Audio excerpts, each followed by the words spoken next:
这些大坏蛋真是太可恶了，不仅抢果果，还吃兔兔，吃露露。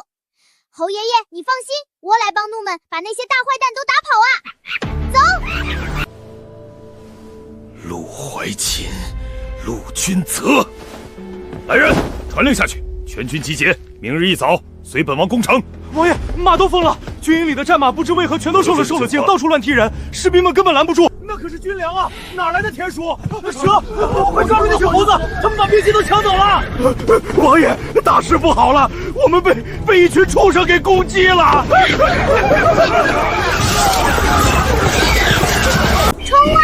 猴猴们抢走他们的刀刀，鸟儿们去啄光他们的头发，猪猪们用你们的大屁股把他们都攻倒。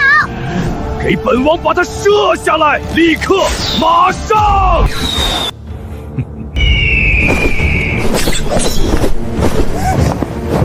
大坏蛋叔祖，我找到你了！我要把你们都抓回去，交给我爹爹和小叔打屁屁。本王要将你碎尸万段！你才抓不到我呢！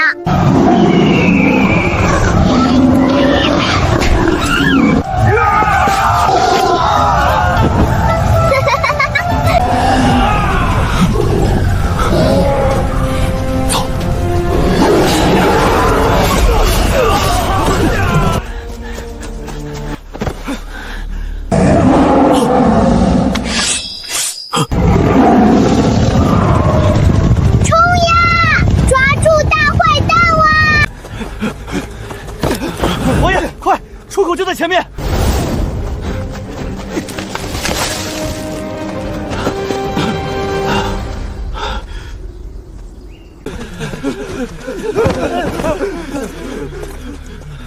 大哥，这模样怎么看都像是在逃命。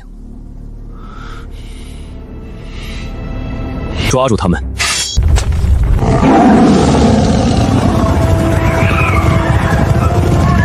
前面穿铠甲的苏我爹爹和我小叔，你们不许伤害他们哇！我们只抓那些大坏蛋的。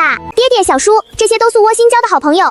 我给大鸟毛起名叫大白，他超厉害的。坏蛋叔祖带着很多大坏蛋，欺负山里的小动物们，抢他们的果果，还抓兔兔吃。他们还说爹爹和小叔要抓的大蛋，所以乌就和朋友们一起把他们都赶出山林，想要抓住他们，交给爹爹和小叔。西西，你可知错？一个人跑来这么危险的地方，有没有想过爹爹和小叔会担心？我错了，我不该让爹爹和小叔担心的。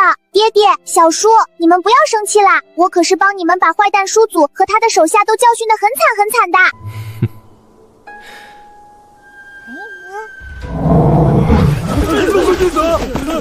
降我！八皇叔，请吧。叔叔们不要怕，跟我来哇！救命！救命啊！快把我抓走吧！求求你们了，这里不是人待的地方啊！这些畜生太恐怖了。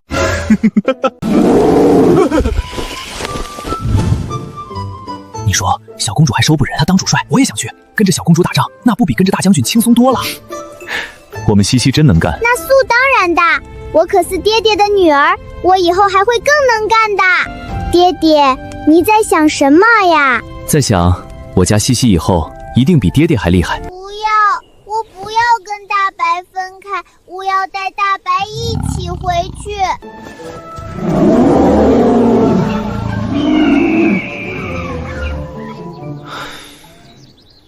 西西乖，京城人太多了，地方也小，大白他们住不惯的。不会呀，我们家院子好大好大的，可以给大白盖一个大房子，还可以给猴猴们种果树。西西，大白他们的家在这里，你把他们带去京城，他们会想家的，会不开心的。